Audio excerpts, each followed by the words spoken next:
नमस्कार, good morning everyone. और आप देख रहे हैं वेकअप जिंदगी। ताजा तरीन खबरों पर हम वेकअप जिंदगी में नजर डालेंगे और सबसे पहले नजर डालेंगे सुर्खियों पर।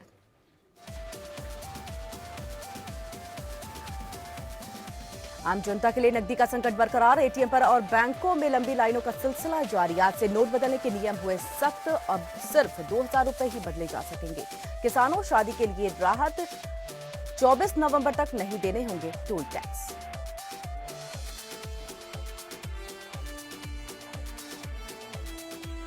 नोटबंदी के खिलाफ कार्रवाई पर स्थगन के लिए सुप्रीम कोर्ट पहुंची केंद्र सरकार। आज होगी सुनवाई। न्यायमूर्ति AR दवे और न्यायमूर्ति AM खानविलकर की पीठ ने केंद्र की तरफ से पेश अटॉर्नी जनरल मुकुल रोहतगी की दलील पर जताई सहमति।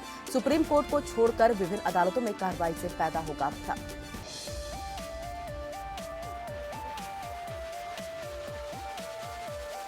संसद सत्र का आज तीसरा दिन, आज भी हंगामे के पूरे आसार। कांग्रेस ने पीएम को सदन में बुलाने की रखी मांग तो सरकार का पलटवार।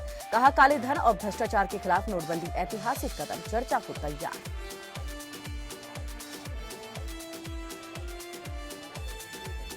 उत्तर प्रदेश में अखिलेश कैबिनेट की महत्वपूर्ण बैठक आज। राज्य सरकार ग्राम प्रधानों के अधिकार बढ़ाने के साथ ही उनका मानदेय बढ़ाने को भी दे सकती है मंजूरी। मुख्यमंत्री के पैतृक गांव सैफई में संगीत महाविद्यालय की स्थापना के प्रस्ताव पर भी होगी चर्चा।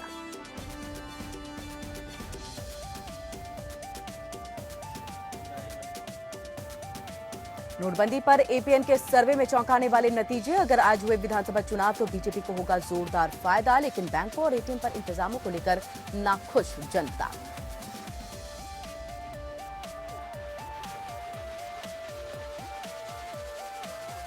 दिल्ली में आग ने मचाया कोहराम। मुंडका के पीबीसी स्क्रैप मार्केट में लगी भीषण आग, लाखों का माल जलकर खाक। करीब 3 दर्जन फायर ब्रिगेड की गाड़ियां जुटी आग पर काबू पाने।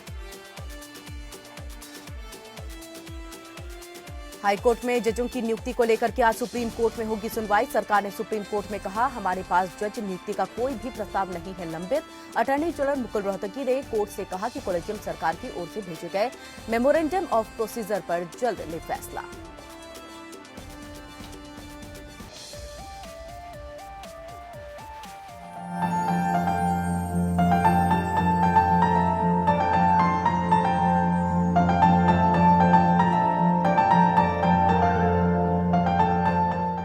तो ये थी आज की अहम सुर्खियां और सुर्खियों के बाद अब सीधे नजर डाल लेते हैं अखबारों की सुर्खियों पर। अखबारों में आज कौन कौन सी बड़ी खबरें हैं जिसको सुर्खियां बनाई गई हैं। तो अमर उजाला की बात करूं, शादी खेती पर सरकार उदार है, नोट बदलने की सीमा अब 2000 पहुंच गई है। सरकार को घेरने के लिए विपक्ष ने बदली अपनी रणनीति। ये दूसरी बड़ी खबर के तौर पर अमर उजाला ने अपने फ्रंट पेज पर जगह दी है। वहीं अगर दैनिक जागरण की मैं बात करूं तो आजम हलफनामा दाखिल करे और मांगे बिना शर्त माफी। मजदूर पर लगा रहे हैं काले धन की नैया, और इसको लेकर के भी दूसरी बड़ी खबर के तौर पर दैनिक जागरण ने अपने फ्रंट पेज पर जगह दी है। 6 राहत सरकार की तरफ से दिए गए हैं, इसे भी अपने फ्रंट पेज पर जगह दी गई है। इसके साथ आपको बता दूं कि जनसत्ता ने कागज है न स्याही, कैसे छपेंगे नए नोट, इसे अपने फ्रंट पेज पर जगह दी है। ये अखबार की पहली सुर्खी जनसत्ता ने अपने बनाई है। और सपा से रामगोपाल का जो निष्कासन है वो रद्द हो गया था, कल एक बड़ी खबर के तौर पर आया था, जिसे जनसत्ता ने अपने फ्रंट पेज पर जगह दी। तो वहीं दैनिक भास्कर की अगर हम बात करें तो एक्सचेंज करने पर अब सिर्फ 2000 रुपए मिलेंगे। शादी कार्ड दिखा करके निकाल सकेंगे 2.5 लाख रुपए। तो ये थी अखबारों की अहम सुर्खियां जो हमने आपको बताई है। लेकिन कुछ और खबरों पर अब नजर हम डाल लेते हैं और सीधे नोटबंदी की ही बात करेंगे, जिसका आज 10वां दिन हो है। और रोज की तरह गुरुवार को भी सरकार की ओर से नए नियम जारी किए गए हैं। लेकिन नियमों के बावजूद 9 दिनों में ना तो बैंकों के सामने से भीड़ छटी है और ना ही लोगों की तकलीफें कम हुई हैं। हालांकि दिल्ली समेत पूरे देश में नोटबंदी पर राजनीति चरम पर है। दिल्ली में हालांकि एटीएम और बैंकों के आगे भीड़ थोड़ी कम हुई है, लेकिन देश के बाकी दूर दराज में लोग आज भी पैसे की जद्दोजहद में जुटे हुए हैं। आज से नए नियमों के तहत सिर्फ 2000 रुपए तक ही बदले जा सकेंगे। इसके साथ ही देश के करीब 2500 पेट्रोल पंपों पर भी लोग कार्ड स्वाइप कर पैसे ले सकेंगे। पेट्रोल पंपों पर कार्ड स्वाइप कर 2000 रुपए हर व्यक्ति निकाल सकता है। आरबीआई और एसबीआई की ये संयुक्त मुहिम है और जहां एसबीआई की पीओएस मशीनें हैं तो वहीं ये सुविधा भी मिल सकेगी। बीते दिन वित्त मंत्री तीसरी बार जनता के सामने आए और नकदी का संकट न होने का भरोसा जताया।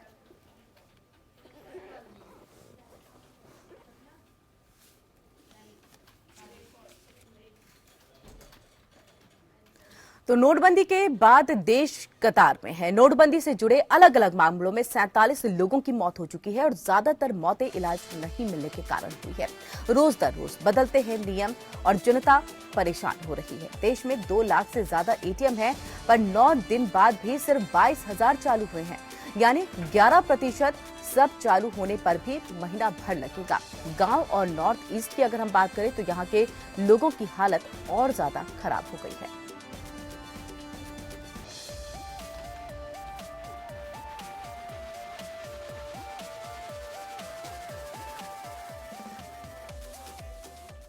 तो जिस तरह से नोटबंदी को लेकर के देश के अंदर में अफरा तफरी का माहौल बना हुआ है, 10वां दिन है, इसी पर और ज्यादा बातचीत के लिए और समझने के लिए कि स्थिति को कैसे यहां पर सुधारा जा सकता है, क्या सरकार को करना चाहिए, हम सीधे रुख कर लेते हैं अपने वरिष्ठ पत्रकार का। वीरेंद्र मेहता जी हमारे साथ जुड़ चुके हैं, हमारे स्टूडियो में वो मौजूद है।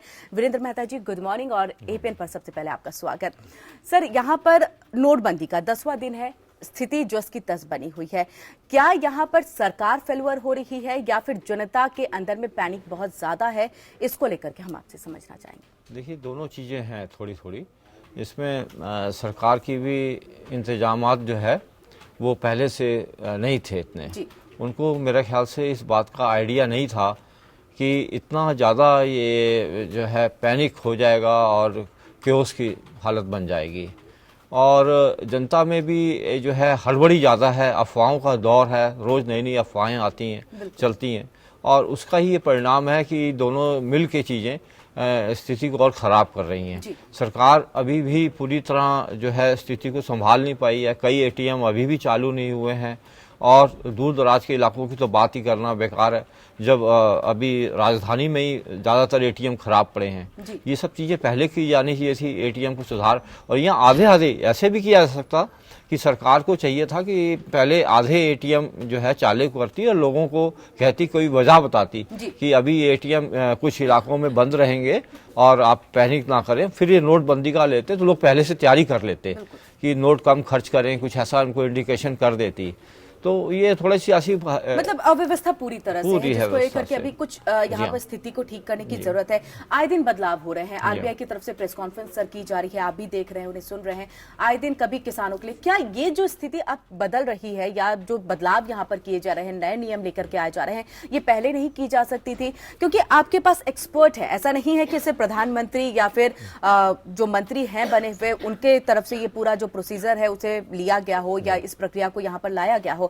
आपके पास एक्सपर्ट है, आरबीआई की तरफ से जितने लोग हैं जो समझते हैं कि लोगों को हमें किस तरह से पैसे देने हैं या फिर उन्हें राहत किस तरह से देनी है। उसके बावजूद अगर दिक्कत हो रही है तो यहाँ पर कमी क्या मानी जाए? क्या एक्सपर्ट भी सही तरीके से काम करने वाले नहीं है या एक्सपर्ट को भी यहाँ पर दिक्कतें आई हैं? जी हाँ, मेरे को जो लग रहा है कि जो एक्सपर्ट्स हैं हमारे देश के, वो ग्राउंड रियलिटी पे जा नहीं रहे, ना जाते हैं।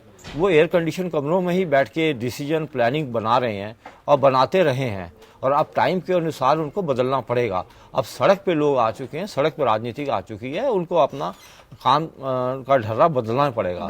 अब आप सड़कों पे इतनी लंबी लंबी सर्पेंटाइन लाइनें लगी हुई हैं कि उसका कोई छोर ही नहीं दिखाई पड़ रहा, और इनको दिखाई नहीं पड़ रहा। और अभी तक जो है डिसीजन एक एक जो है रात दिन डिसीजन कुछ ना कुछ लेके इसको मसले को हल किया जा सकता था, और इसको युद्ध स्तर पे, वार स्तर पे ऐसी जब क्राइसिस हो रही है तो हाहाकार की हालत है। बिल्कुल सर, यहाँ पर आपने भी कहा हाहाकार का माहौल बना हुआ है, लेकिन 50 दिन का जो वक्त प्रधानमंत्री की तरफ से मांगा गया है, क्या संभव है? भले ही जनता लाइन में खड़ी है, समर्थन दे रही है, लेकिन 50 दिन अभी 47 लोगों की मौत की खबर आ रही है कि इलाज उनको सही तरीके से नहीं मिल पा रहा है। प्राइवेट हॉस्पिटल्स में वो जा रहे हैं जहाँ 500 और 1000 के नोट नहीं चल रहे हैं। तो क्या 50 दिन संभव है जो प्रधानमंत्री ने मांगा? देखिए, मैं इस बात के लिए प्रधानमंत्री की तारीफ करूंगा जी, और कि उन्होंने इतना अच्छा कदम उठाया कि जो पैरेलल इकॉनमी चल रही थी देश की एक, और काला धन था, उसको रोकने के लिए एक बहुत बड़ा अच्छा कदम है।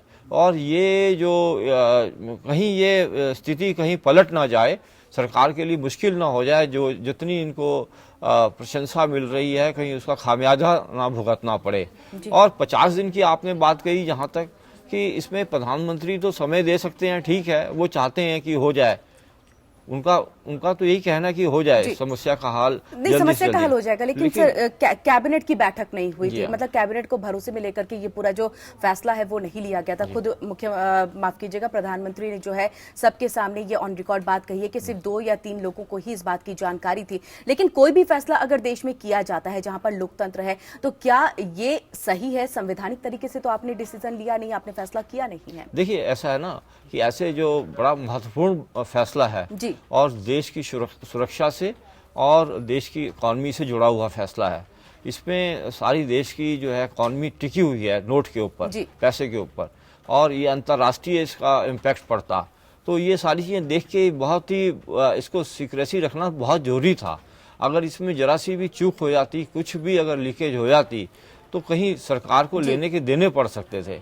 तो ये तो फैसला ठीक है कि गुप्त रखा, लेकिन उसकी प्लानिंग उसको इन तरीके से, जैसे नोट की हमें अभी जैसे खबरें आ रही हैं छन छन कर कि नोट की छपाई तो पहले से शुरू हो गई थी, और लेकिन उसकी बद इंतजामी ऐसी हुई कि उसकी जो सप्लाई है, डिमांड और सप्लाई जो है वो प्रॉपर नहीं हो पाई, और उसका मैनेजमेंट जो है, प्रबंधन, वो उसमें कहीं ना कहीं खामी रह गई, लापरवाही हो गई। स्तर पे जो इम्प्लीमेंटेशन एक सही तरीके से होना चाहिए था, ऐसा यहाँ पर सरकार की मंशा तो एकदम सही थी, मैं उस पे कोई मतलब नियत पे हम सवाल नहीं खड़े कर सकते हैं, लेकिन यहाँ पर जो नीति है वो दिक्कतें यहाँ पर पैदा कर रही है, वो चरमरा गई है पूरी तरह से।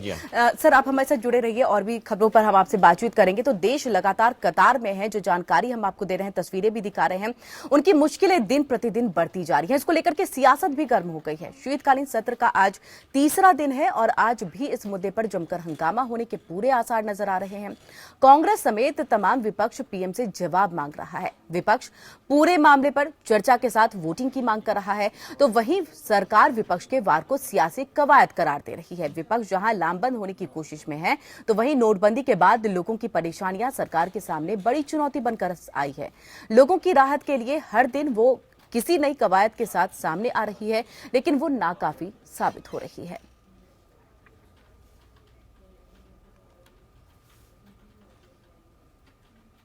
हमने रोल बैक करने को नहीं कहा, हमने कहा लोगों को पर्याप्त पैसा मिलना चाहिए। आज देश में किसान जो बिजाई की तैयारी कर रहा है उसके पास पैसा नहीं है, मजदूरों की दिहाड़ी बंद हो चुकी है, छोटे दुकानदार के पास पैसा नहीं है। एक संवेदनहीन सरकार है। इन्होंने बिना तैयारी के ये बड़ा फैसला किया, कुछ चंद निहित स्वार्थों को और इनसे जुड़े हुए लोगों को फायदा पहुंचाने के लिए। माननीय प्रधानमंत्री जी हाउस में रहने चाहिए, क्योंकि उनका ये डिसीजन है, लेकिन वो कल भी नहीं आए। तो जबकि कल तो लोकसभा भी नहीं चल रहा था, राज्यसभा चल रहा था, कल वो फ्री थे, आ सकते थे, लेकिन वो कल भी नहीं आए। और आज पूरे विपक्ष की ये डिमांड है, क्योंकि ये मामला बहुत सेंसिटिव है, बहुत अति गंभीर मामला है, और माननीय प्रधानमंत्री जी ने इसके ऊपर जो डिसीजन लिया है, तो पूरा विपक्ष उनसे जवाब चाहता है। तो ये पूरा कर क्या रहे हैं? ये गरीब का जिंदगी बर्बाद करने पे तुली हुई है ये सरकार और प्रधानमंत्री, और ये बात आज उठती हमारे सदन में, और उसे बचने के लिए ये पूरा का पूरा ये खेल हो रहा है। वीरेंद्र जी, यहाँ पर आपने सुना सीधे तौर पर जो विपक्ष की तरफ से लगातार बयानबाजी की जा रही है कि किस तरह की स्थिति बनी हुई है, गरीबों की नहीं सुन रहे हैं, गरीबों को बर्बाद करने की कोशिश कर रहे हैं, बहुत तरह की बयानबाजी है। वहीं ममता बनर्जी दिल्ली पहुंची हुई हैं, आप देख भी रहे हैं कि आरबीआई के ऑफिस के सामने वो पहुंच गई हैं। वहां पर ये कहा जा रहा है कि अगर आप इसको वापस नहीं लेते हैं तो आंदोलन हम और तेज कर देंगे।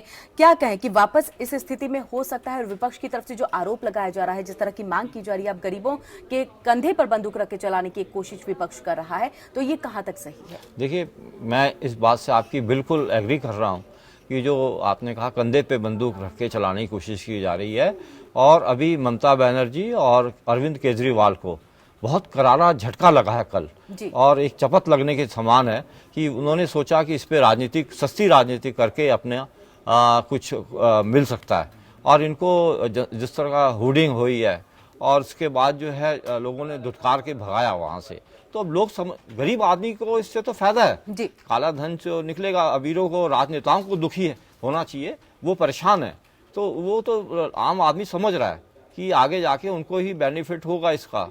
और जो बड़े लोग हैं जिन्होंने खूब गलत तरीके से पैसा कमाया, खासकर हमारे राजनेताओं की पॉलिटिकल पार्टीज कुछ हैं, सभी नहीं कुछ हैं, मैं खास कर कह रहा हूँ, अब वो चुनाव मुहाने पे हैं और उनके लिए एक संकट खड़ा हो गया है। तो अब सारी करी कराई उनकी मेहनत, और कईयों ने दिल्ली पे इसी को राजनीति का एक अपना निशाना बना के, जैसे अब ममता बनर्जी और केजरीवाल में राष्ट्रीय मंच पे आने की एक कोशिश, नाकाम कोशिश थी उनकी कल, कि इसी बहाने कुछ धो लिया जाए।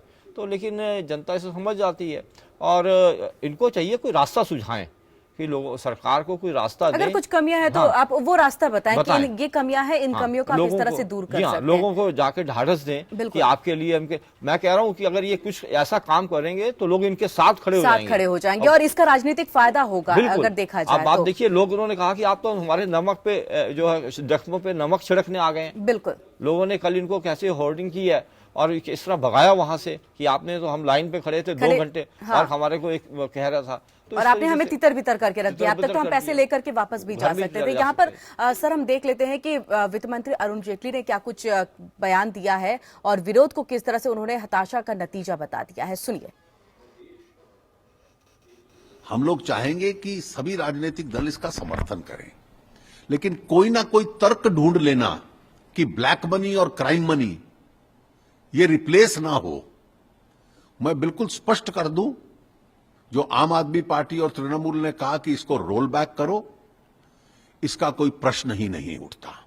ये सरकार का, प्रधानमंत्री जी का एक स्पष्ट निर्णय है इस देश की राजनीति को स्वच्छ करने का, इस देश की आर्थिक व्यवस्था को स्वच्छ करने का, और इस पे हम अडिग रहेंगे, कायम रहेंगे। और वीरेंद्र जी, आपने ये सुना कि एक राजनीति को स्वच्छ करने का, काले धन को हटाने के लिए एक मुहिम है सरकार की तरफ से, इसको रोल बैक करने का तो यहाँ सवाल ही नहीं उठता है।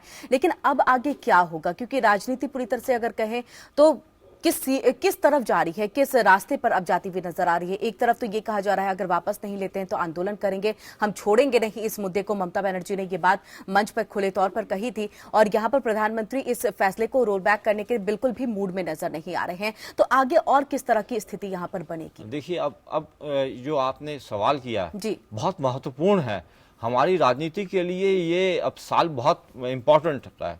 अब आप देखिए कि चुनाव है, यूपी में है, पंजाब में है, गुजरात में है, गोवा में है, चुनाव है। अब ये पता चलेगा कि इन पार्टियों को जो है दूध का दूध, पानी का पानी हो जाएगा कि बिना चुनाव के, जैसे बिना पैसे के चुनाव लड़े नहीं जा सकते थे। अब ये खुल के सामने आएगा, इसीलिए छटपटाहट है लोगों में कि अब क्या होगा हमारा, कि हमने जो पैसा इकट्ठा करके चुनाव के लिए रखा था, तो अब ये चुनाव में आप सोच लीजिए कि ये एक पैमाना है, स्टैंडर्ड है। सरकार को भी पता चल जाएगा और आम लोगों को भी, सबको ही मालूम चल जाएगा कि हमारी पॉलिटिकल पार्टियां कितने पानी में हैं। बिना पैसे के चुनाव लड़ा नहीं जाता था, सबको मालूम है इसका कैसा दुरुपयोग होता था। तो अब कुछ उसमें अंकुश लगेगा सारा जो है, इसीलिए छटपटाहट है। और एक हमारी राजनीति को दिशा तय करेंगे ये चुनाव जो है, ये एक दिशा तय होगी और एक निष्पक्ष चुनाव यहाँ पर होगा और बिना पैसे का कि तोड़ मड़ोड़ करके जो आप वोट बैंक अपने तरफ कर लिया करते थे, देखने वाले ये चुनाव हाँ ये देखने वाले चुनाव होगा। और इसमें जिस पार्टी को वोट अच्छी तरह दिया जाएगा या जो बहुमत से सरकार बनेगी, वो एक इतिहास में उनका नाम हो जाएगा, यहाँ पर सीधे तौर पर कह सकते हैं। तो सर जुड़े रहिए हमारे साथ, और भी खबरों पे हम आपसे बातचीत करेंगे। खासतौर से नोटबंदी पे ही सर बातचीत होगी, क्योंकि नोटबंदी एक ऐसा मसला है जो आज पूरे देश में छाया हुआ है। नोटबंदी के बाद कांग्रेस उपाध्यक्ष राहुल गांधी भी जनता के बीच पहुंच करके समस्याओं को जानने की कोशिश में जुटे हुए हैं।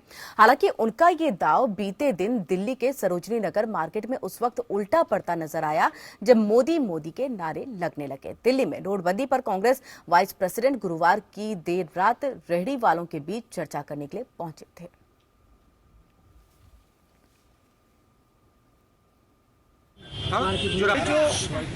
ये जो डीमोनेटाइजेशन का मोदी जी ने किया है, इसका आप पे असर क्या लग रहा है? आपको क्या लग रहा है?